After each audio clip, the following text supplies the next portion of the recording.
Hi everyone. Welcome to the first session of the OpenPriceEngine API. So this will be one of many videos I'll make on how to use the OpenPriceEngine API, what it is, and what insights we can find from it. So right now this is my first video. My audio is not that great. Hopefully you can see the screen. Okay. So what is the Open Price Engine? The Open Price Engine is an API which gives you real-time prices from mainly South Africa. So we have retail prices, we have restaurant prices, property prices, fuel prices, and some prices from the World Bank. And you can basically take this time series data of prices which we have in our database. Um, we collect these prices on a daily basis, so you can have these really nice time series data of food prices. And the API, you send requests and you receive JSON responses. So I'll be showing you how to work with those responses in Python. And as I've said, you can get real-time data, historical. It's available 24 hours. We have quite a number of categories. We're trying to also increase the country range. We have some AI endpoints, and like I said, we update it daily. Here you can see the pricing, but we will be starting free. And then this is the main topic we'll be covering today, how to plot data of the Open Price Engine. And we'll be following this article. So on the side here, I will open a Jupyter Notebook file in my VS Code, and then we can start. So from at the top here, I'll just open our documentations page. So on our documentations page, under getting started, we can create our API key. I'll create it with you, and then we'll go through this Python code. It's a function written in Python. I'll just explain it, then run it, and then we will make our plots. So starting with the documentation page under getting started, you can input your email address and give it a name. I'll just call mine OPE for Open Price Engine. And then I'll go to my email where I should find this email saying you now have access to over 100,000 data points. And here's my API key. Okay.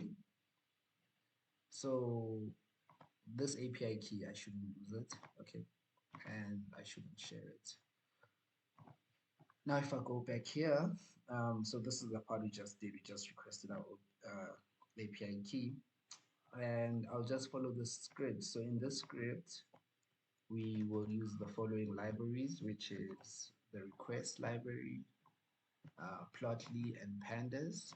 I'll just run those. And then I'll also copy this function.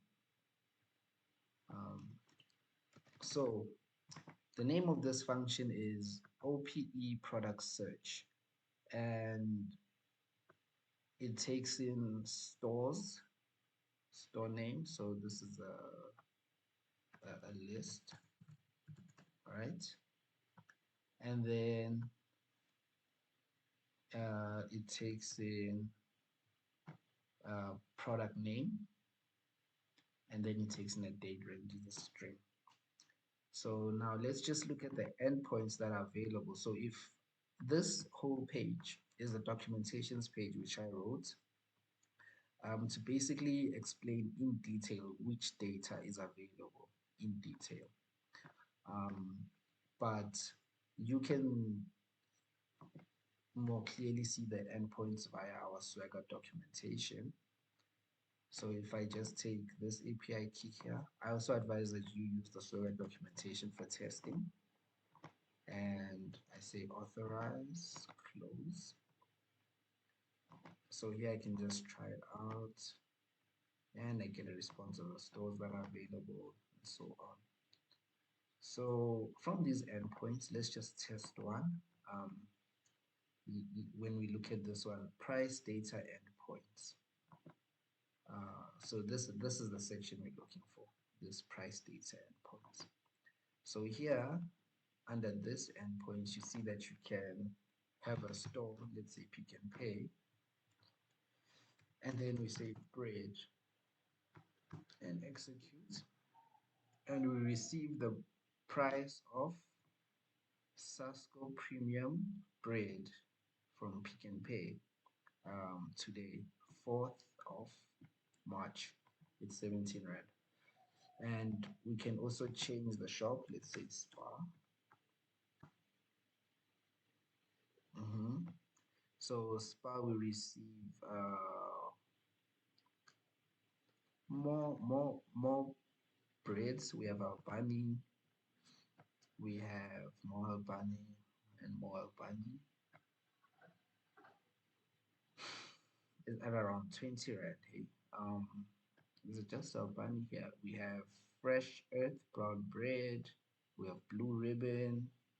So these are all in real time from spa, and we have the link right here as well. So the API is quite good.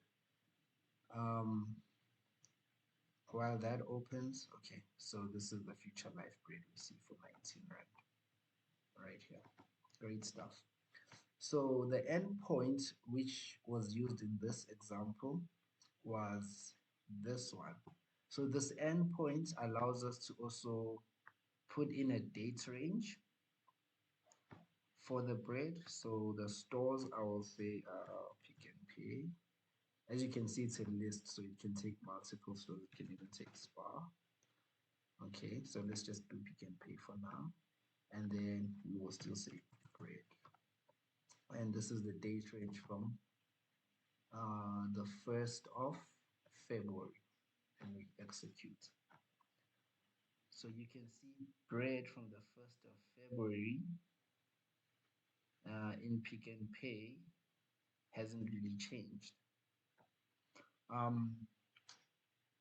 There are times which it changes. Let's just see if we can go far enough until there's some change. Seems like it's been 17 Rand the whole year.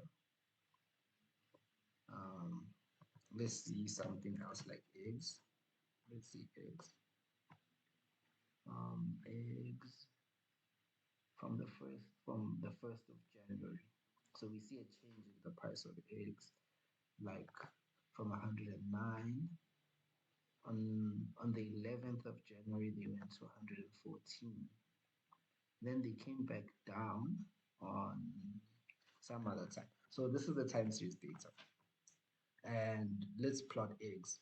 So on this side, here where it says API key, this is where we need our API key. So we're just gonna use Python, and I'll just explain now how the function works. Okay. So it's this function. I mean this endpoint called all. So version 2 all query, querying all the stores. And then here we put in our API key, the stores that we're passing, the date range that we want, and then we send the request. We keep the response in this variable called response. And if the status code is 200, we turn the response into JSON and then we return the data. So this is the data that will be returned. Okay, and we run that. Let me add 2 more cells. Go back to the functions. So here we just explain how that works. Now let us use the function. So this is us using the function now. OPE product search. So in this example, they were searching Pick and Pay liquor for Belgravia. In our example, we will just search Pick and Pay, and we will search for eggs, and we will search from, let's do 2023 December on the 12th, sorry, 12/01, from the first month until 2024. Let's do until today. So today is 03/04, and let's execute that and see what happens. So now all our data should be inside this variable called data. Do we have anything? And there we go. So starting from 2023 12/01, we see that eggs were 89.99 all the way until today. Wow, this will be a very interesting graph. So we will also just plot this. So now this function called draw is basically the function which will draw. And what you get, the response is a dictionary, right? But this dictionary is in a list. And the reason it's in a list is because you can get more than one product um, when you search. So that was the example we saw with spa. You see when you search spa, let's see if there are any eggs here. Okay, so that far back, no. So with spa, one moment, 2024. Yeah, so with spa, the old spa deprecated. So now we have a new date range for spa for this year. Um, but we might not have eggs. So let's just see. So we don't have eggs, but we do have bread. So I just want to show you in this instance whereby we have this dictionary and then another dictionary. So we have to select here, that's why we have a number for us to select which dictionary we want. Do you want the first one, which will be the 0 position? Do you want the second one, which will be the first position? So that's how this function works, but it just selects the data frame, the data you have in your list, and then we plot it using Plotly, and then we say fig.show. So let's see what we get if we run it. So we say draw,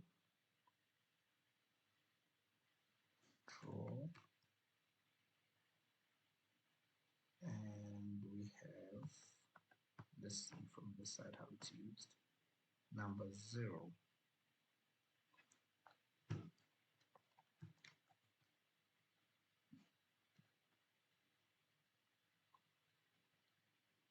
And there.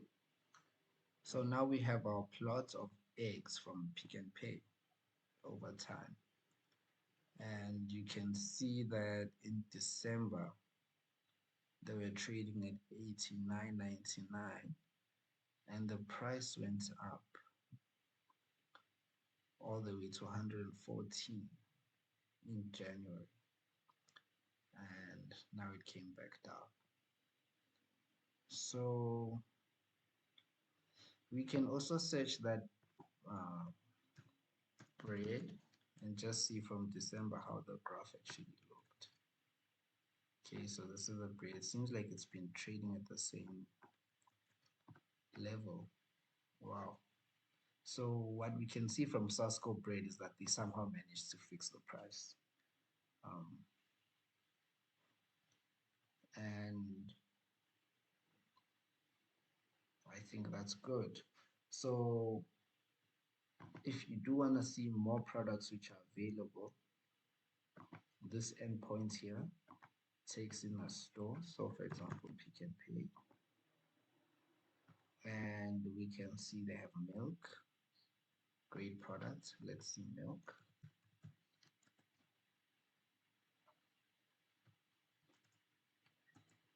So this is the price of milk.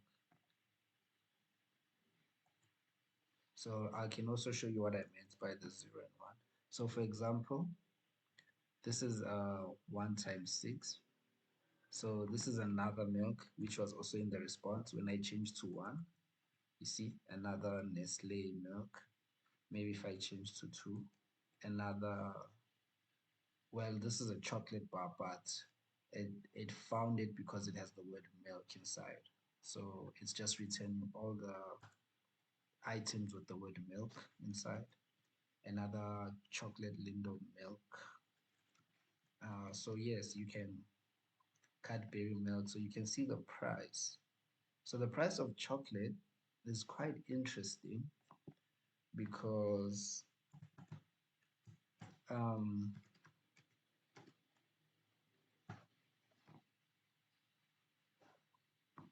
if you search